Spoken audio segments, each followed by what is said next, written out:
Hola, buenas tardes, ¿cómo están? Bienvenidos a todos a nuestro evento de El Destino Salud Medtronic Infodemia, previniendo la desinformación en salud. Yo soy Tainá Pizziñaco, soy enfermera y actualmente soy directora de acceso al mercado para tecnologías en aceleración de Medtronic Latam. Bueno, hoy tengo el honor y el placer de compartir con ustedes este evento súper importante en Medtronic que va a ayudar a todos a entender un poquito mejor cómo la desinformación en salud puede afectar a todos nosotros. Medtronic es una compañía líder en cuidados en salud en todo el mundo y tiene un gran compromiso de compartir información en salud con profesionales y también con la población en general, incluyendo a pacientes, baseada en evidencia científica. Por esa razón, creamos este evento para apoyar a todos a entender cómo la desinformación en salud nos afecta, también para reducir los miedos, las confusiones y por fin ayudar a salvar vidas. Así que bienvenidos. Y para empezar, me gustaría saber de dónde están conectados, así que nos pueden escribir por chat de qué país están hablando. Queremos un evento bastante interactivo, así sabemos que ya hay un montón de gente conectada desde Argentina, Perú, México, Bolivia. Les damos las bienvenidas a todos. Bueno, el tema, ¿no? Colombia también me informan aquí, mucha gente de Colombia, bienvenidos, muchas gracias. Bueno, el tema, el nombre del evento es infodemia, ¿no? Entonces, miremos qué es infodemia por la propia clasificación de la Organización Mundial de la Salud. Infodemia es una sobreabundancia de información, algunas precisas y otras no tanto, que dificulta a la persona encontrar fuentes y orientación verídica cuando la necesita. Puede parecer que es algo muy de moda, muy que está pasando ahora, claro, porque vivimos una pandemia, entonces infodemia también nos recuerda el nombre pandemia, pero todos vamos a acordarnos de que ya escuchamos un montón de información en salud en otros momentos que seguramente llegaron en abundancia y no verificadas, ¿no? Y tenemos informaciones importantes para compartirles también, desde una consultoría de cybersecurity, si me pueden pasar también la información, de que 46% de las personas en América Latina simplemente no cuestionan lo que ve en la web. 70% de los latinoamericanos no sabe detectar o no está seguro de reconocer en Internet una noticia falsa y de una noticia verdadera. Por esa razón estamos aquí hoy para discutir, para intercambiar información. Queremos otra vez un evento muy dinámico y sabemos que todos somos afectados con la desinformación, sin excepción. Y por esa razón les invitamos a compartir con nosotros y les vamos a mostrar cómo hacerlo.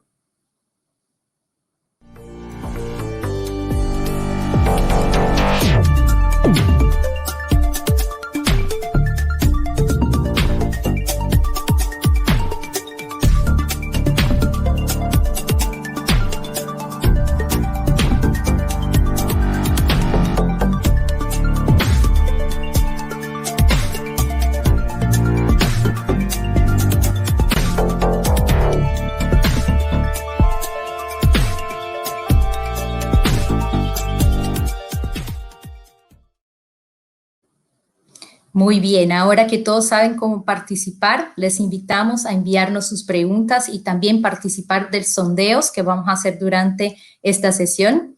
Y sabemos que la información correcta, por el medio correcto y en el momento oportuno, nos ayuda mucho y nos impacta la calidad de vida y la salud, y al contrario también nos afecta profundamente. Para discorrer un poquito más sobre esta situación, tenemos hoy dos expertas en el tema que nos van a ayudar con ejemplos, con paso a paso y con la información adecuada de cómo salir de este evento un poquito más experto en cómo evitar la desinformación en salud. Laura Summer es directora ejecutiva y periodista de Chequeado, la primera iniciativa de fast-checking de América Latina, y Eva María Ruiz, fundadora y directora de Latin America Patients Academy, LAPA. Así que estamos muy felices de tener las dos súper expertas aquí con nosotros y les pedimos que envíen sus preguntas también. Bueno, para calentar un poquito y empezar la discusión, queremos invitar a todos que contesten a nuestro primer sondeo que les va a aparecer en la pantalla y van a tener 1 minuto para contestarnos, por favor.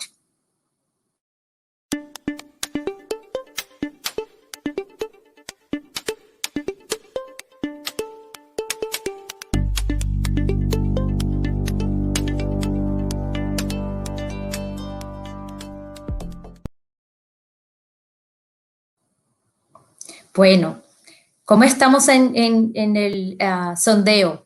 Vi que hay gente de Estados Unidos, Colombia, Costa Rica, Guatemala, México, Perú, Chile, Argentina, Brasil, Honduras, o sea, hay gente de toda Latinoamérica. ¿Tenemos las respuestas del sondeo para que compartamos? ¿No todavía? Sin problemas, podemos hablar durante y la idea del sondeo no es que se pongan como juzgados o que tengan un poquito de duda en compartir, es lo que sienten porque realmente ese es un tema nuevo y por eso invitamos a las personas, las expertas que tenemos aquí hoy para ayudarles a disminuir la desinformación en la salud. Así que nuestra primera invitada, Laura, por favor. Hola, ¿cómo están? Bienvenida, buenas noches. Es un placer estar con ustedes, poder hablar un poco más sobre el fenómeno de la infodemia y el fenómeno de desinformación en salud, que como bien dijiste, incluso antes de que la OMS acuñara el término específico durante la pandemia, ya era un problema que veíamos en muchos países de la región, porque no siempre cuando uno busca en internet o en redes sociales preguntas vinculadas a la salud, encuentra fuentes verificadas, fidedignas para efectivamente cuidarse. Así que la idea es aprovechar este encuentro para contarles algunos casos, algunas experiencias, darles tips o consejos para que todos los que nos están escuchando, sean o no expertos, periodistas, médicos, enfermeros o de cualquier otra disciplina, tengan más herramientas para lidiar con la desinformación. Buenísimo, Laura. Muchas gracias. Bienvenidas. Y adelante, por favor. Muy bien.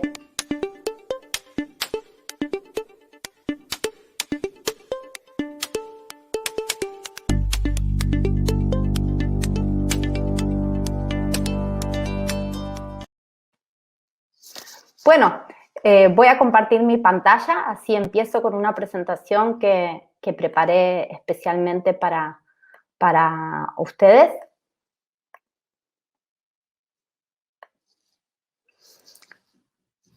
Entiendo que están viendo entonces en mi pantalla. La idea es que tengamos todos más herramientas para cómo cuidarnos en esta era de la infodemia. No sabemos cuándo va a terminar la pandemia. En distintos continentes estamos pasando distintos momentos y picos de esta pandemia, así que es clave que tengamos más herramientas para lidiar con la desinformación. Primero les cuento desde dónde les hablo. Chequeado, como señaló Tania cuando me presentó, es la primera organización de fact-checking o de chequeo de datos de América Latina.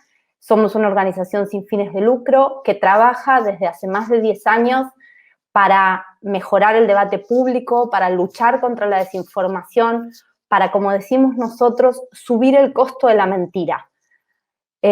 Convencidos de que si hacemos eso, fortalecemos el sistema democrático y también mejoramos la calidad de vida de la gente. Trabajamos desde un programa de medios, pero también desde un programa de educación y uno de innovación, y más recientemente con un programa específico de impacto e investigación. Así que, como ven con esta mini presentación, venimos lidiando con la desinformación mucho antes de la pandemia y con herramientas múltiples. Esta imagen que quiero compartir con ustedes es para mí muy importante. Es de una organización que se llama First Draft o Primer Borrador, que integran académicos de distintos lugares del mundo que estudian lo que denominan el desorden del ecosistema informativo. Una forma que tenemos hoy de informarnos mucho más caótica, con menos árbitros, con muchos más jugadores y que tiene sus ventajas, pero también sus desventajas.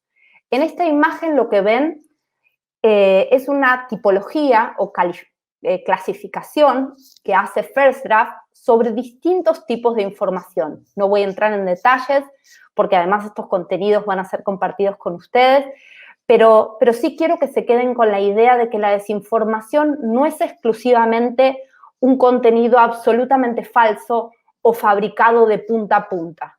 También es desinformación a veces una imagen verdadera, pero de otro país o de otro momento histórico, o una pieza de sátira o de humor sacada de contexto que no se explicita y que puede desinformar y también hacer daño. ¿Qué es importante también que tengamos en cuenta sobre la desinformación?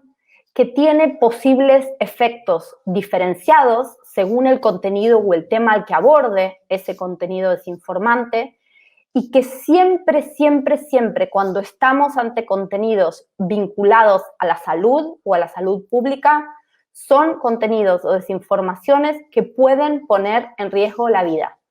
Y por eso figuran en este color más oscuro, porque los chequeadores, no solo en Argentina y en otros países de América Latina, desde la red de LATAM Chequea, sino en todo el mundo, tratamos estos contenidos primero que ningún otro, porque su posibilidad de daño o de efecto nocivo es más grande.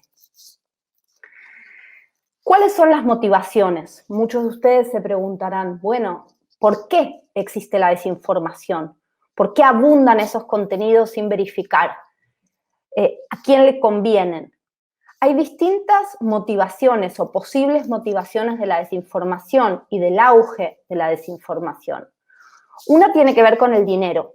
Es una motivación monetaria. Hay gente que lucra y que gana dinero inventando falsos medios que en realidad no son más que usinas desinformantes o generando cuentas falsas en las redes sociales para diseminar contenido falso. ¿Para qué? Para ganar plata.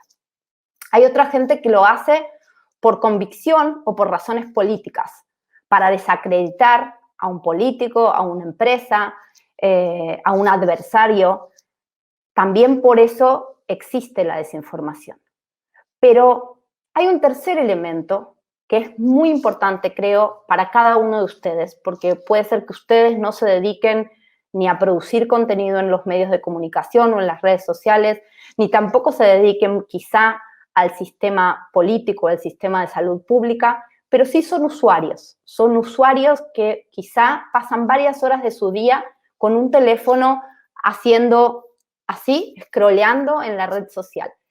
Entonces, es importante que tengamos en cuenta que la desinformación circula no solo por alguien que quiere ganar plata o alguien que quiere ganar poder, sino también porque cientos o miles o a veces millones de personas, por ignorancia, comparten contenidos sin verificar. Y ahí es donde cada uno de nosotros, y así enlazamos con el título del encuentro que nos trae hoy, cada uno de nosotros podemos o contribuir a agravar el problema o contribuir, no digo a terminar con él, pero a reducir el impacto negativo de la desinformación. Conocer estas motivaciones nos permite también implementar estrategias más efectivas.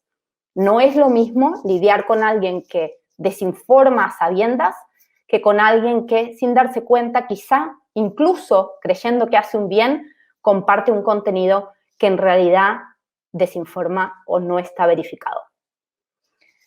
Durante la pandemia, como muchos de ustedes habrán sufrido, hubo múltiples contenidos desinformantes, o sigue habiendo múltiples contenidos desinformantes, que tienen que ver, o nosotros los chequeadores los agrupamos en 4 grupos. La mayoría de los contenidos desinformantes sobre la pandemia pueden meterse, digamos, al interior de estas 4 cajas o categorías.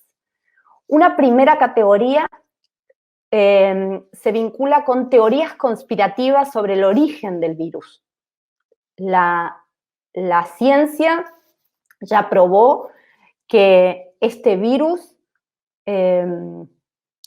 no tiene un origen humano, sino que tiene un origen natural, y sin embargo hay mucha desinformación, y en un momento les voy a mostrar un ejemplo particular que circuló en innumerables países del mundo. Empezó en Italia, pero después circuló en 8 países de América Latina, incluidos Argentina, en algunos de los principales medios del país.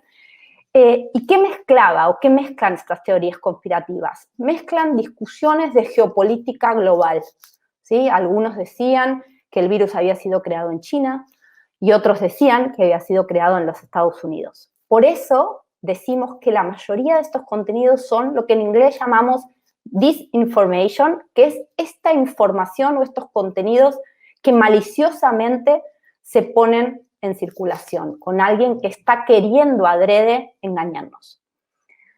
Estamos en otro registro o en otro nivel cuando encontramos un grupo de desinformación que tiene que ver con cómo se contagia el virus. Recordarán todos ustedes en los primeros meses del virus, que en América Latina lo empezamos a sufrir a fines de febrero, que nos decían, bueno, si vas al supermercado o si vas a la verdulería, desinfecta las bolsas, fíjate, tenés cuidado, limpialos todas las superficies. Todo eso, en parte, eran contenidos desinformantes, vamos sabiendo ahora, pero no necesariamente por maldad, sino porque esta es una enfermedad nueva sobre la que la ciencia no tiene todas las respuestas que nosotros nos hacemos, que genuinamente nos hacemos, y entonces ahí se mezcló desde investigaciones científicas leídas a medias o leídas equivocadas por periodistas que no necesariamente están habituados a leer contenidos científicos. Se confunden a veces recomendaciones que dan quizá médicos, pero que no necesariamente son médicos expertos. Piensen ustedes que esta es una enfermedad nueva, con lo cual no solo en sus países, sino en ningún país del mundo había expertos en COVID-19. Entonces hubo mucha misinformation, que es estos contenidos desinformantes que no necesariamente tienen esa vocación de causar el daño, pero igual lo pueden causar. Después, el cajón o el grupo más numeroso, puedo decirles, es el que tiene que ver con las falsas o supuestas curas o falsos tratamientos. Ahí van a ver algunos ejemplos peligrosos, difíciles, en algunos países de América Latina, incluso impulsados desde las autoridades públicas, pero que la ciencia ha dicho son falsos tratamientos o falsas curas. Se mezcla ahí entonces disinformation con misinformation. Gente que a sabiendas está haciendo circular contenido desinformante y otra gente que quizá por querer ayudar a un amigo o a un familiar comparte un contenido que puede causarle un daño en su salud. Y también, como ustedes saben, en este periodo de emergencia y de pandemia, los gobiernos, tanto nacionales como regionales o provinciales o locales, adoptaron un montón de medidas en el contexto extraordinario que vivimos. Y hubo bastante desinformación, alguna adrede y otra no tanto, sobre esas medidas. Entonces, en Argentina se hacía circular un decreto que en realidad no era local, sino de Ecuador. O en una región de Colombia decían que un alcalde había resuelto algo que en realidad era de otra región. De eso hubo muchísimo. Sepan entonces que esta desinformación, ya que la pandemia no terminó, y estas cajas o estos cajones que les menciono, pueden serles útiles a ustedes cuando se topan con un contenido que les llama la atención. Puede encajar en teorías conspirativas, en cómo se contagia el virus, en supuestas curas o falsos tratamientos o en falsas medidas o alcances de las medidas de las autoridades diferentes a las reales. Ahora, desde mediados o fines del año pasado, vemos otra desinformación o otro tipo de desinformación que preocupa especialmente, que son las desinformaciones vinculadas a las vacunas de COVID-19. En este caso, también tenemos 4 tipos, o por lo menos 4 tipos de desinformaciones que se repiten en distintos países, que se repiten a veces cambiando nombres o detalles o imágenes, pero que los relatos o las narrativas aparecen una y otra vez, con esta idea de miente, que algo quedará. Algunas desinformaciones se vinculan con falsedades respecto de la composición de la vacuna, ¿sí? Y ahí quizá algunos de ustedes vieron, hay desinformaciones vinculadas a nuevos tipos de vacunas, pero también en varios de los países de América Latina, donde en los años anteriores se discutió la legalización del aborto, aparecen señalamientos de que las vacunas están hechas con fetos abortados. Digo, hay muchísimos contenidos falsos que, por suerte, muchos chequeadores logramos desmentir, pero que circulan para minar la confianza de mucha gente en las vacunas. Hay otro grupo de desinformación que tiene que ver con el funcionamiento de la vacuna. ¿Qué te hace o te deja de hacer una vacuna? En la Argentina, quizá lo sepan, el presidente de la nación se enfermó de COVID-19 después de estar vacunado con 2 dosis. Hubo muchísima desinformación vinculada con eso. Y la verdad es que lo que la ciencia explica es que la vacuna no evita necesariamente que la gente se contagie, sino que lo que evita es enfermarse y gravemente o necesitar hospitalización o incluso evitar la muerte, con lo cual aprovecharon ese caso para difundir muchísima desinformación sobre el funcionamiento de la vacuna. Pero también hay, como les decía hace un rato, gente que no necesariamente con vocación de hacer un daño, de golpe empezó a hacerse preguntas con las vacunas que nunca antes se había hecho en su vida. Nunca antes, cuando llevaba por ahí a su hijo o a su hija a vacunar, se preguntaba sobre otro tipo de desinformación, que es si tiene efectos adversos o no, o cuál es el alcance de esos efectos adversos. Nunca como antes seguimos con tanto detalle y tanta minuciosidad ninguna enfermedad a nivel global o planetario y ningún efecto de una vacuna. Entonces hay cosas que son habituales en las vacunas que sin embargo a mucha gente le sorprenden o le asustan o le generan miedo porque no lo conocían previamente. Y hay también desinformación sobre la gestión y distribución de las vacunas. En distintos países vemos esto mismo, de desinformación que a veces se mezcla con aspectos verdaderos de aplicación de ventajas a alguna gente por fuera de los grupos prioritarios, pero también mezcla sobre si están bien o no distribuidas o gestionadas las vacunas, o si llegaron menos o llegaron más, etc. Acá tengo uno de los casos que les mencionaba hace un rato.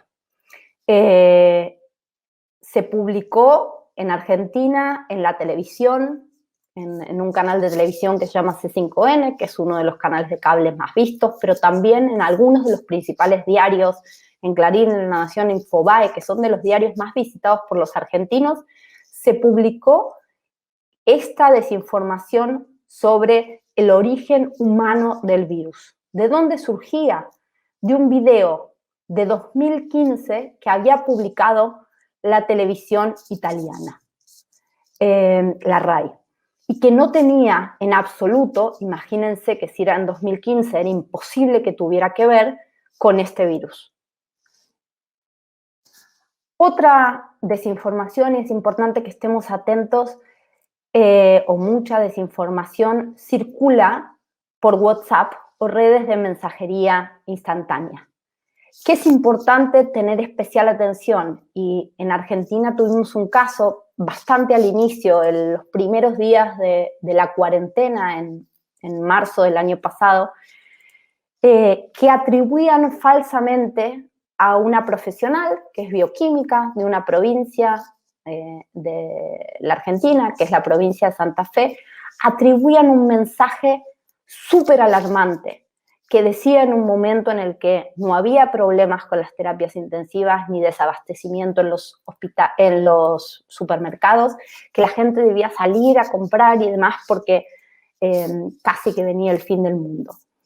Este audio, ¿qué particularidad tenía? Tenía la particularidad de la cercanía, de la confianza. ¿Por qué? Porque una persona que decía ser la tía de esta bioquímica contaba como si fuera una infidencia, una amiga: cuídate, cuídate, porque mi sobrina, que es bioquímica, vio todos estos datos y me contó tal cosa y tal otra. ¿Saben qué? La bioquímica terminó contactando a Chequeado pidiéndonos ayuda, diciéndonos que toda la gente, un montón de gente que ella conocía de su vida desde la secundaria, de su familia, la llamaba preguntándole si era ella o no la del audio de WhatsApp que se había hecho viral. Y ella no era. Eso había sido un contenido fabricado para asustar, para causar estupor, para causar miedo, que aprovechaba el nombre de un profesional con matrícula para hacer más verosímil ese audio. Entonces, es importante que no solo tengamos cuidado con los contenidos que compartimos en lo que se llaman las redes abiertas, sino que también seamos especialmente cuidadosos en no compartir los audios que por ahí nos llega de una persona cercana, a la que queremos, a la que le tenemos aprecio, pero no necesariamente es una fuente fidedigna o válida para tomar en serio. Este es el audio en particular que les contaba. La profesional se llama Karina Martinici. Este es otro caso previo a la pandemia. Y como les decía Tania y yo también en la presentación o en la introducción, la desinformación sobre salud no es nueva, sino que tiene años y me temo que va a seguir incluso después de la pandemia haciéndonos preocupar o obligándonos a ser más cuidadosos.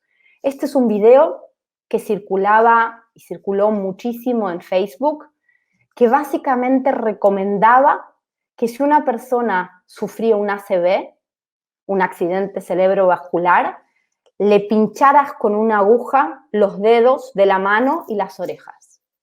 Este video, que podía parecer inocuo para mucha gente, es, según los expertos que trabajan el tema, muy peligroso, porque lo más importante cuando alguien está sufriendo un ACV es que reciba lo antes posible atención médica. Entonces, cualquiera que pudo haber creído que con una aguja, yendo a buscar una aguja y haciendo ese procedimiento podía ayudar a su familiar o a su colega, estaba lejos de ayudarlo, causándole un daño mayor. Esto, entonces, en su momento lo chequeamos y lo calificamos como falso. Y el último caso que quiero compartir con ustedes es uno que en la Argentina fue muy masivo no solo en redes sociales, sino también en la televisión, que tiene que ver con alentar el consumo de dióxido de cloro como una cura para la COVID-19. Digo que es un caso masivo, pero también triste, porque un niño de 5 años en la Patagonia Argentina murió porque sus padres le administraron dióxido de cloro cuando esta sustancia está prohibida para el uso humano y solo está autorizada para uso industrial.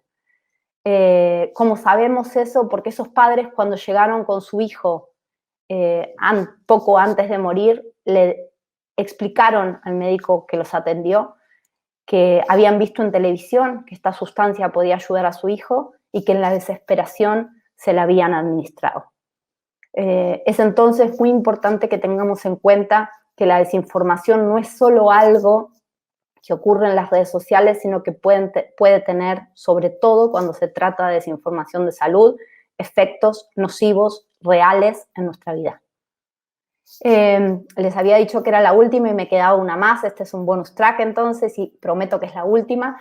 Circuló muchísimo en toda América Latina una desinformación particular que decía que hacerse gárgaras con sal, sí, escucharon bien, que hacerse gárgaras con sal podía evitar que nos contagiáramos de coronavirus. Ahí lo tienen en la primera versión, es la versión que circuló en la Argentina, la segunda que ven circuló en Colombia y la chequearon los colegas de Colombia Check, y la que ven abajo circuló en Venezuela y la chequearon como un audio o como un texto en WhatsApp, una cadena de WhatsApp, y la chequearon los colegas de Efecto Cocuyo en Venezuela. Acá les dejo varios recursos y los invito, si quieren, a sacar una foto y quedarse con esos recursos ustedes también. Recursos de distinto tipo. Los chequeadores de todo el mundo, desde enero de 2020, trabajamos juntos y ya chequeamos más de 6.000 contenidos desmintiendo desinformaciones vinculadas al COVID-19, y chequeadores de toda América Latina, de 18 países. Trabajamos juntos desde el año pasado en la red LATAM Chequea Coronavirus, y este año estamos enfocados en una red que se llama LATAM Chequea Vacunas, para desmentir y presentarles a todos ustedes contenido verificado y gratuito para que puedan acceder y que ante una duda puedan efectivamente encontrar la información verificada. Esto es en internet, en la web, pero también pueden, si suelen usar WhatsApp para informarse, empezar a seguir al chatbot de IFCN, que es la International Fact Checking Network, que nos nuclea a muchos de los chequeadores, donde ya tenemos 6.000 contenidos desmentidos y traducidos en español para que cualquiera, cuando tiene una duda, pueda recibirlo en su WhatsApp. También pueden, si prefieren escucharnos y suelen escuchar podcasts en distintas plataformas, Spotify, en Google, en la que prefieran, escuchar un podcast de 5 minutos diarios donde también nos encargamos de desmentir aquellos contenidos que son virales, se vinculan con la pandemia y no necesariamente están verificados. Y si son docentes o les interesa formarse un poco más sobre el tema de pandemia y desinformación, pueden hacer un MOOC, que es un curso masivo y gratuito sobre la pandemia y desinformación, para ganar y conocer más herramientas para estar prevenidos, cuidarse y cuidar a su gente. Ahí tienen mis contactos, lo dejo por un momento. Y ese WhatsApp de chequeado donde pueden mandar contenido que les genere dudas y van a recibir una respuesta. Muchísimas gracias.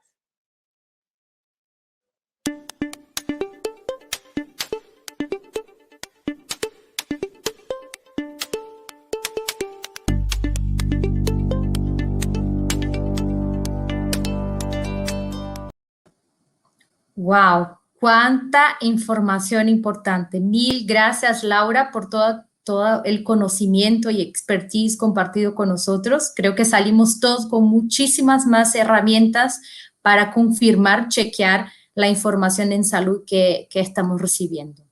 Y es un tema muy importante, y los chips y todas las páginas que nos indicó Laura hacen mucho sentido, porque en nuestro primer sondeo, la mayoría de las personas nos contestó que se informa a través de redes sociales.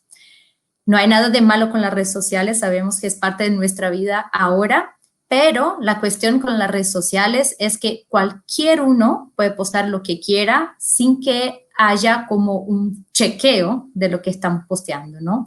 Por eso la importante información de cómo chequear la información antes de compartirla. Muy bien.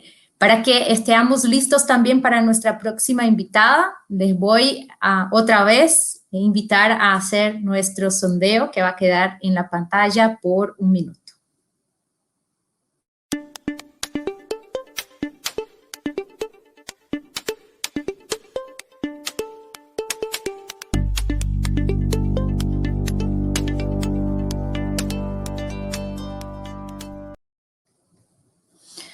Muchas gracias. Después hablamos un poquito de los resultados y queremos dar paso a Eva María, que nos va a compartir también cómo seguir combatiendo la desinformación en salud. Muchas gracias, Eva.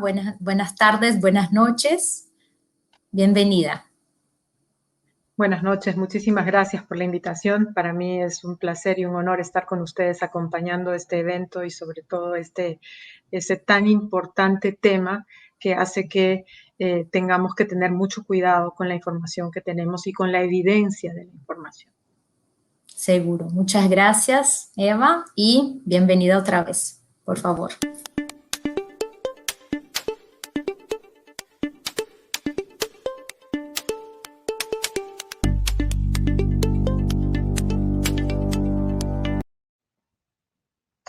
Bueno, buenas noches con todos. Ahora yo también les voy a compartir la pantalla. Déjenme un segundo que vamos a compartir.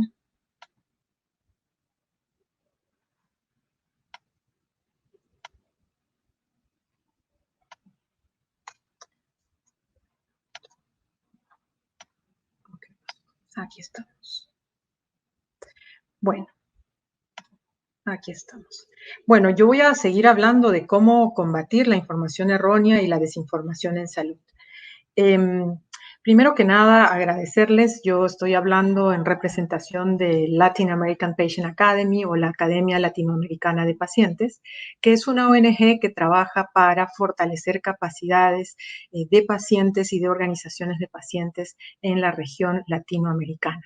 Trabajamos diversos temas y estamos siempre en coordinación y en colaboración con ellos para determinar los temas que vamos a construir con ellos. Y hablando del tema de infodemia, desinformación, misinformation o todos los otros adjetivos que hemos empezado a escuchar con Laura. Como ella habló, ¿qué nos ha sucedido? ¿No? ¿Qué sucedió durante la pandemia? La pandemia de COVID ha demostrado cómo la mala información puede ser desestabilizadora e incluso mortal con su rápida propagación entre una ciudadanía ansiosa por acceder a información y productos para su protección. Laura nos habló de que mucho de esto no es intencional, pero los malos actores también siembran y explotan la mala información para obtener ganancias políticas o comerciales o simplemente, en algunos casos, inocentemente querer ayudar. En algunos casos, los gobiernos han utilizado la amenaza de la mala información como excusa para limitar el periodismo y la libertad de expresión.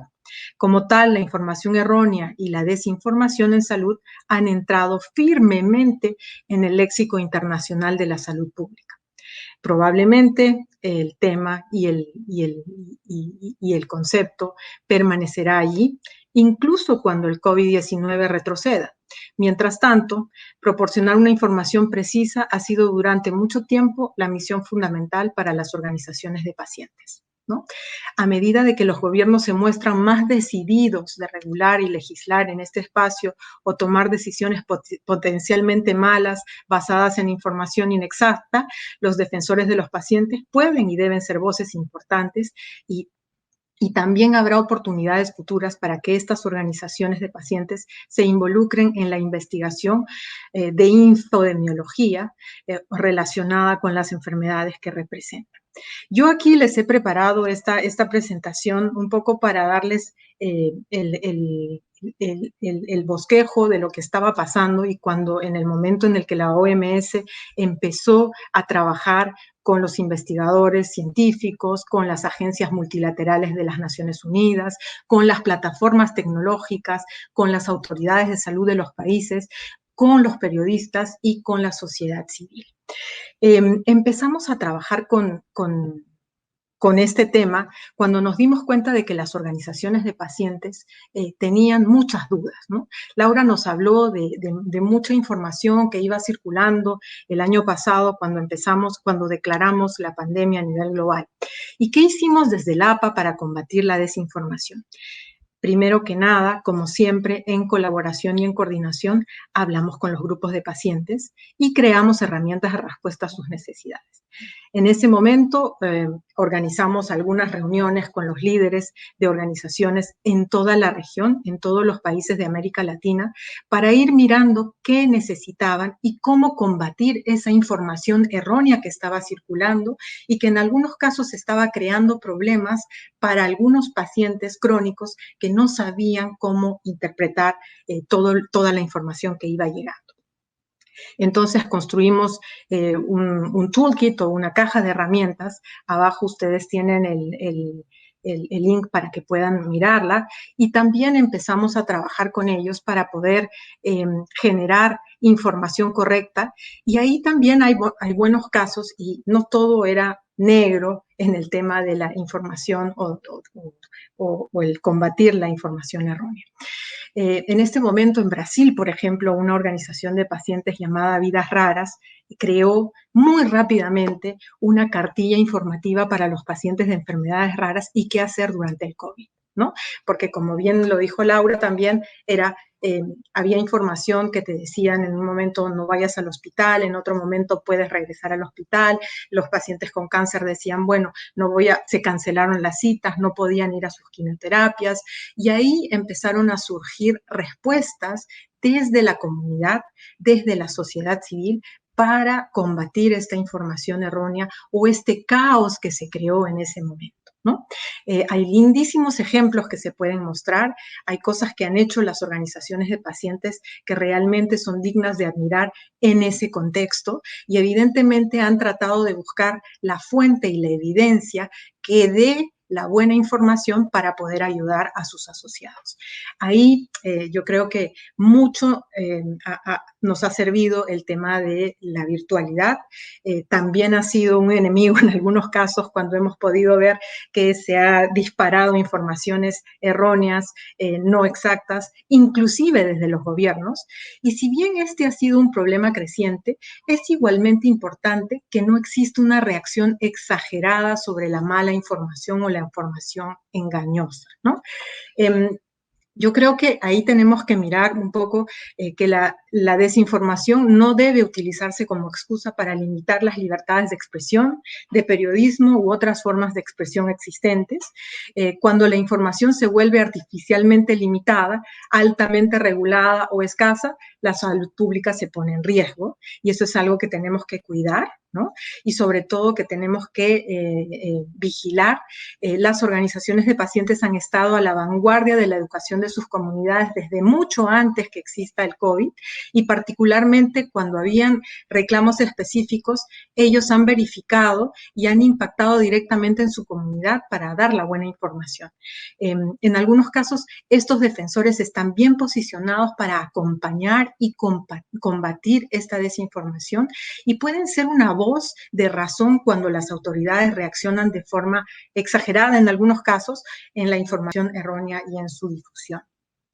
Yo quería hablar también de algo que nos parece importante en el tema digamos, de la información que se dieron desde los gobiernos, ¿no? Al no saber exactamente qué estaba pasando, en muchos casos tuvimos muchos errores, tuvimos una información no exacta, no completa, que hasta ahora se está quedando y que estamos demorando en poder salvar. Por ejemplo, el tema de la vuelta a los tratamientos, de la vuelta a los hospitales, de cómo hacer para que los pacientes puedan regresar, digamos, en seguridad, y cómo informar de manera exacta cómo está funcionando y cómo se navega ahora en los sistemas de salud.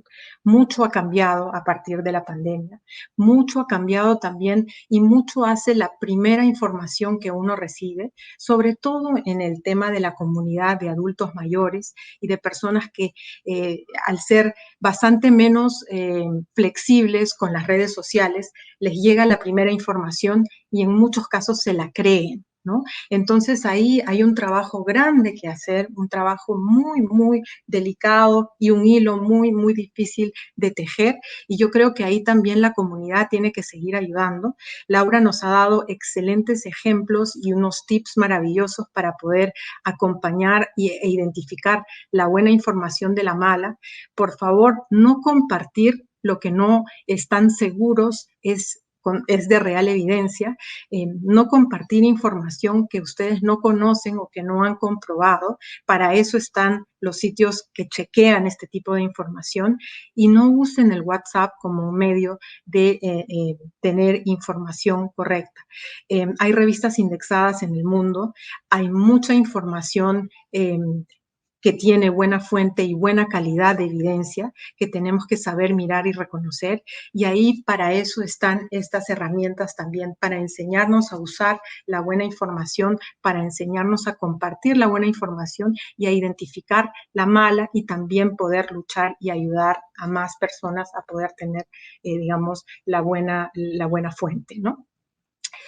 En conclusiones, yo había trabajado un poco sobre el tema de que la información errónea y el marketing fraudulento basado en afirmaciones científicas o médicas no comprobadas sobre COVID han provocado daños directos e indirectos en pacientes y consumidores. También podemos concluir que la desinformación tiene efectos insidiosos que son igualmente peligrosos y al desplazar la información confiable han aumentado el nivel de escepticismo de las guías oficiales de salud pública y de los funcionarios responsables de comunicar las amenazas para la salud. Fíjense que toda la información no correcta o toda digamos, la información errónea ha generado muchas dudas en una cantidad grande de la población que ahora ni siquiera cree en la buena información. Entonces ahí tenemos un problema grande que resolver y que tendremos que mirar en estos tiempos de post-pandemia o de una pandemia un poco más controlada en el futuro. Incluso antes de la pandemia, los riesgos al daño público potencial estaban aumentando debido a los productos y servicios de salud no registrados o esquemas manipuladores debido a la relativa facilidad que tenemos en los canales de comercialización en línea. Y ahí tenemos que empezar a rastrear un poco los abusos, ¿no? Y también nosotros como comunidad tenemos que poner al servicio, digamos, de la gente que no entiende bien esto, la buena información. Y nunca compartir la información que no está chequeada, que no tiene buena calidad de evidencia. Yo creo que trabajando juntos podemos llegar a una audiencia más amplia y crear conciencia pública sobre cómo reconocer y evitar estafas o la difusión de información errónea y peligrosa.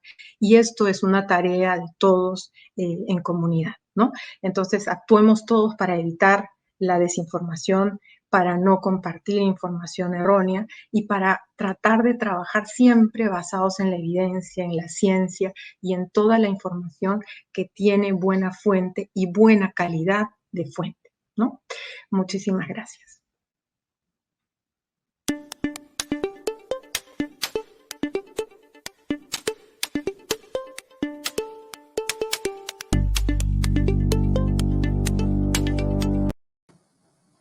Gracias, Eva. Qué excelente ponencia. Creo que hace mucho sentido cuando hablamos de la población más vulnerable o que necesita durante la pandemia hacer el tratamiento y seguir con su vida, ¿no? De cómo buscar la información correcta y eso nos ha afectado a todos, realmente sabemos. La buena noticia es que en el último sondeo, la gran mayoría de nuestros asistentes contestó que chequea la información antes de compartir, en la mayoría de las veces o siempre. Así que seguramente tenemos una asistencia aquí en este evento muy especial, muy seleccionada, muy interesada en el tema y la invitación es que nos ayuden a difundir esta información para aquellos que no están en este nivel de entendimiento de la importancia de combatir la desinformación en salud. Sé que tenemos un montón de preguntas, así que voy a volver a invitar a Eva y también a Laura para que vayamos para la parte de preguntas. Y tenemos ya 2 preguntas preseleccionadas, así que empecemos con ellas.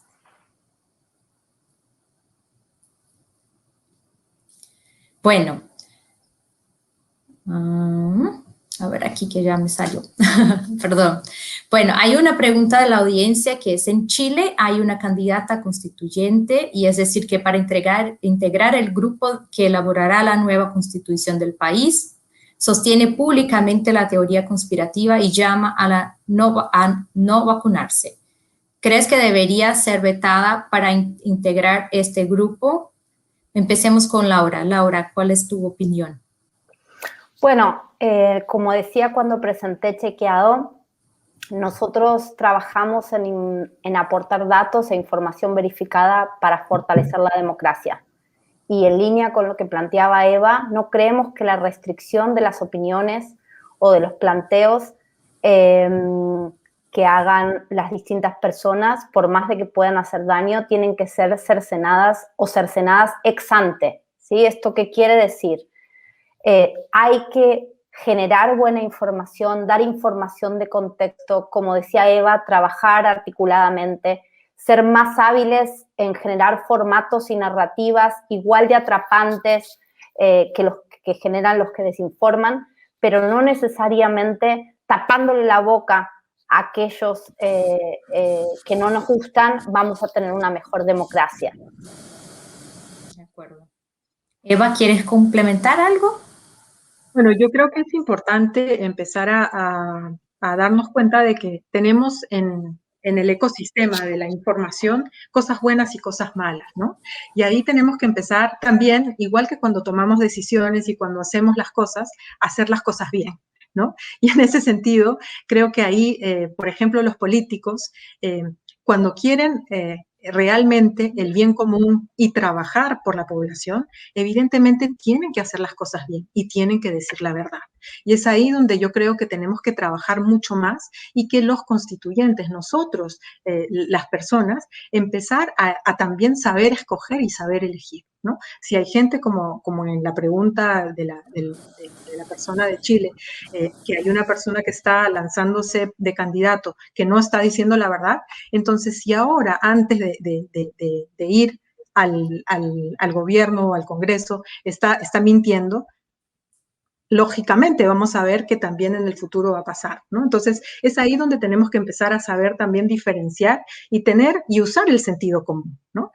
Mirar más los sitios donde tenemos buena información y sobre todo trabajar siempre para decir la verdad, siempre para ir en beneficio del otro, ¿no? Buenísimo. Bueno, tenemos más preguntas, así que adelante, por favor.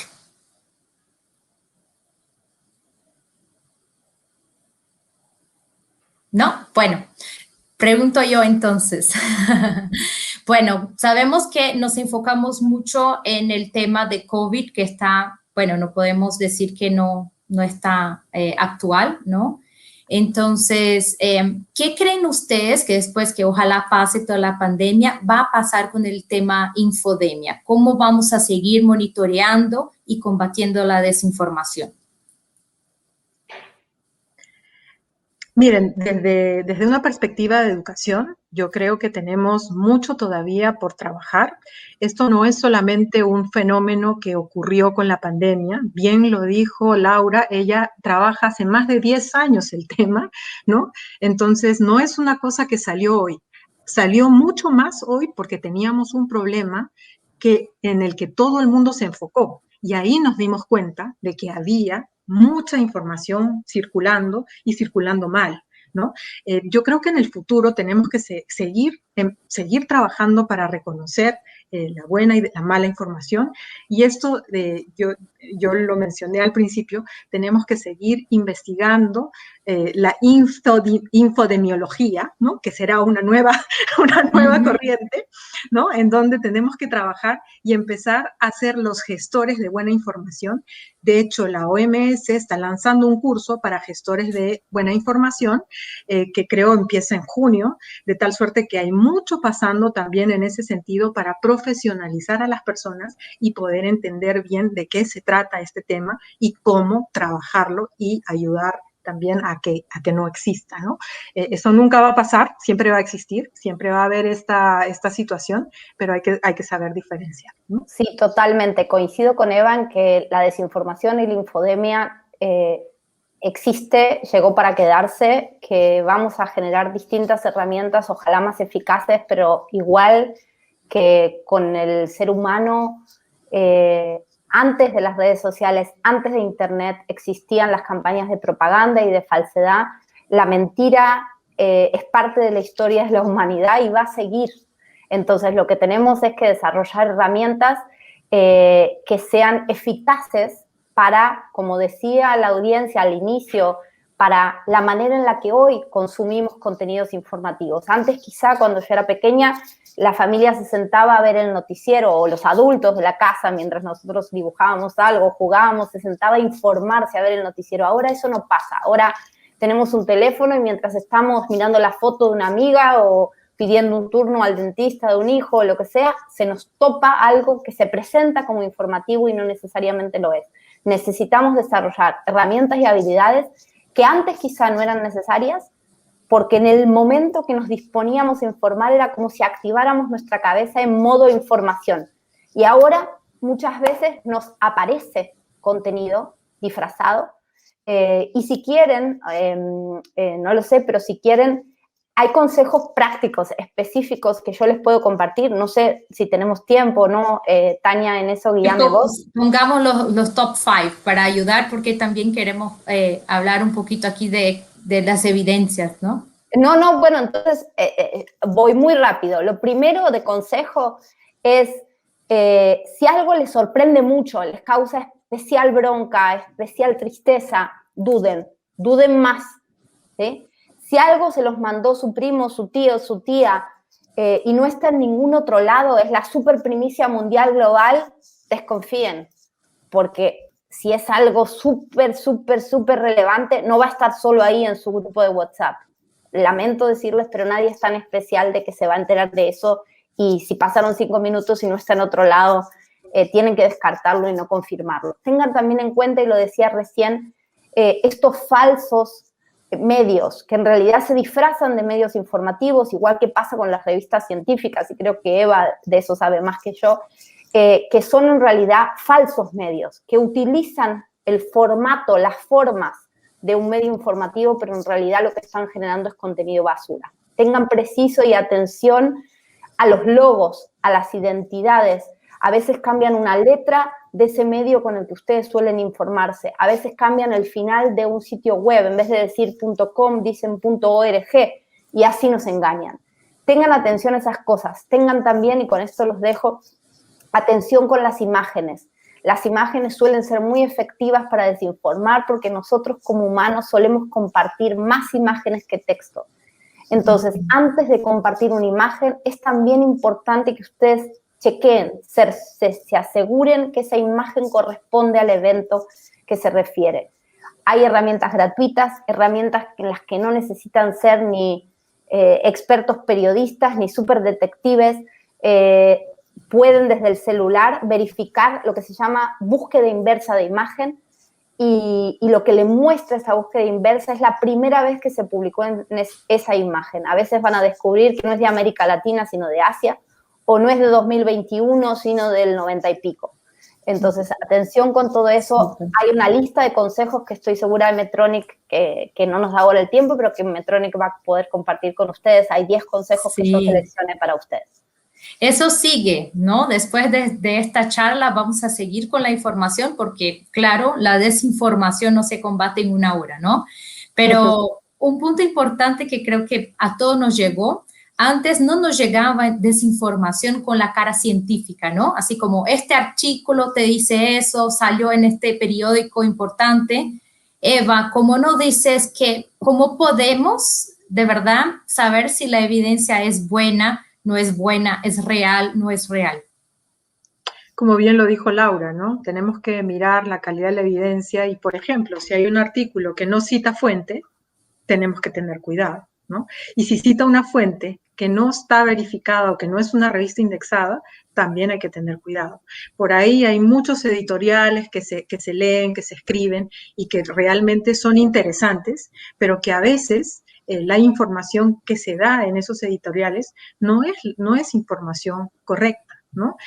A veces hay periodistas muy destacados que se olvidan de mirar la fuente, y a veces hay errores también ahí, ¿no? Entonces hay que tener mucho cuidado con la información, sobre todo si tiene que ver con la salud.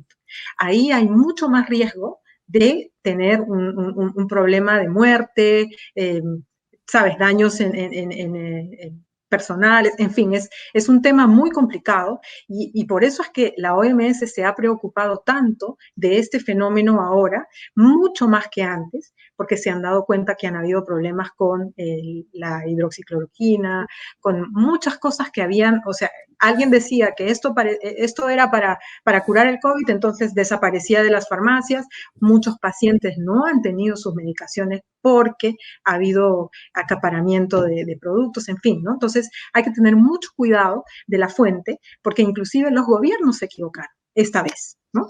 Ahí hay que mirar, ¿no? Y agrego a lo que dice Eva, que a nosotros en Chequeado nos llegaron muchas consultas de gente que dice, bueno, ¿cómo? No soy científico, tampoco soy periodista científico, ni estoy habituado a leer información científica. ¿Cómo identifico si eso que me están diciendo es o no? Bueno, nosotros hicimos una nota donde contamos lo que se llaman las revistas científicas depredadoras, que en realidad son, igual que estos falsos medios, son revistas científicas donde el científico paga para publicar su investigación y no tiene lo que Eva mencionó, que es esta revisión de pares, este proceso que la ciencia tiene desde hace años, mucho antes de la pandemia, donde colegas revisan si la metodología, si los resultados, si los hallazgos son efectivamente o no los que el autor del experimento o de la investigación señala, o si tienen la consistencia y el rigor o la conclusión que a veces un titular de un medio, por querer ser más categórico por ahí que el científico, le hace decir ese documento. Entonces, no es que nos vamos a volver todos expertos en ciencia, pero sí prestar atención si nos refieren que es un estudio científico con revisión de pares, ahí respiramos un poco más aliviados. Si no lo es, bueno, tenemos, como decía Eva, algo más de duda o escepticismo de si quizá no será tanto como nos están diciendo. Y siempre conocemos a alguien que, bueno, sabe de estudios clínicos, conoce la evidencia científica que nos puede ayudar, ¿no? Entonces también queda como chip de procurar estas personas, confirmar la información antes de salir enviando el estudio X o Z para todos sus contactos de WhatsApp, ¿no? Porque también sabemos que la evidencia no es igual, aunque validada, aunque revisada por pares, con una metodología buena, sabemos que existen diferentes estudios clínicos, ¿no? Entonces, no siempre decir que esta metodología que está publicada y es validada es la mejor para decir o para prevenir o para hacer comparaciones con un tema específico. Eso también es algo difícil, ¿no, Eva? ¿Qué crees? Sí, bueno, eso es muy complicado. De hecho, hay como mucho que tenemos que empezar a mirar, mucho que el tema de reconocer, por ejemplo, una buena fuente, es todo un trabajo. Y esto es decir, como bien lo dijiste tú, hay personas que no necesariamente están en el mundo científico y que no saben, y eso no es un pecado, no saben reconocer la buena fuente de la no buena, la evidencia, la calidad de la evidencia, porque a veces hay revistas como también Laura lo dijo, ¿no? Son revistas que más bien en lugar de generar buena información, estafan con la información. Y hay muchos investigadores, en algunos casos, que producen revistas que no están indexadas y que no se comprueba o no se hace una revisión de pares, y entonces ahí se publican cosas que no necesariamente son reales y que en algunos casos acompañan algunas otras investigaciones que al cabo se va haciendo como una cascada, ¿no? Y perdón, Eva decía esto, así como no nos tiene que dar culpa no ser científicos expertos, lo mismo no nos tiene que dar culpa, y nosotros lo decimos siempre, los que nos dedicamos al chequeo, haber compartido una información falsa. Nos puede pasar. Exacto. Lo importante, digo, nos puede pasar porque muchas veces nos informamos mientras estamos en el trabajo, hacemos otra cosa, estamos con los chicos, entonces es muy importante saber, bueno, si compartí un contenido falso, ¿qué hago? O si en mi grupo de compañeros del colegio hay alguien que compartió algo falso, ¿cómo hablo con esa persona? Y ahí lo importante es, si compartí algo falso y después lo advierto, yo siempre digo, no es de tontos, sino de vivos, aclarar que compartimos algo falso y que lo advertimos. Y si alguien que conocemos en un grupo de WhatsApp, por ejemplo, compartió un contenido que a nosotros nos consta que es falso, entonces es importante, o la recomendación es que traten de hablar desde la empatía con esa persona. En general es mucho más efectivo hablarle, no en el grupo, no exponerlo, sino hablarle en un uno a uno y decirle, hey, fulano, fulana, esto que publicaste no es así, mirá, fíjate acá y allá. Y que esa misma persona que compartió el contenido falso en un grupo sea la que se corrige, porque eso para los otros tiene mucho valor y va generando como reglas de cuidado al interior de los grupos de WhatsApp. Eso también es algo nuevo. Hace 10 años o 15 no teníamos herramientas, no sabíamos cómo lidiar con este tipo de comunicación donde se mezcla lo personal, lo de entretenimiento con lo informativo. Entonces, si se equivocaron, si alguna vez compartieron algo falso, no les dé vergüenza. Al contrario, digan, me equivoqué, somos humanos, todos podemos errar. Y corríjanse. Y si alguien se equivocó, con cariño, amorosamente, pero también con firmeza, pídanle que se corrija. Porque Exacto. eso es cuidarse hoy. Buenísimo. Creo que también es importante recalcar aquí que muchas veces el conocimiento, específicamente en una pandemia, no es estático, ¿no? Y muchas veces una publicación, una evidencia que se creía real y absoluta hoy, en un mes, 2 meses con la experiencia, y eso pasó mucho, ¿no? En COVID, cambia, ¿no? Sí, Y no quiere decir que la evidencia era mala o que se hizo mal el estudio, y sí que las cosas cambian. Y seguir la vida, ¿no? Si cambió, cambiemos también y empecemos a hacer las cosas de una u otra manera. Exactamente, ahí yo creo que el tema de rectificar, y bueno, como bien lo dijiste, nada es estático y ahora todo se mueve muy rápido, ¿no? Y las investigaciones también se mueven muy rápido y hay que actualizarlas. Eso también es parte de la buena información, actualizar lo que uno publica, actualizar las buenas fuentes, ir mirando si eso ha cambiado.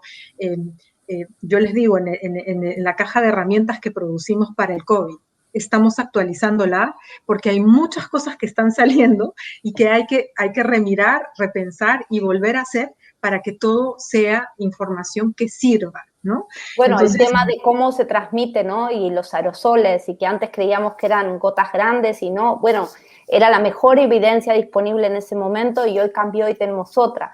Es importante eso como usuarios de ustedes, fijarse si la información tiene fecha.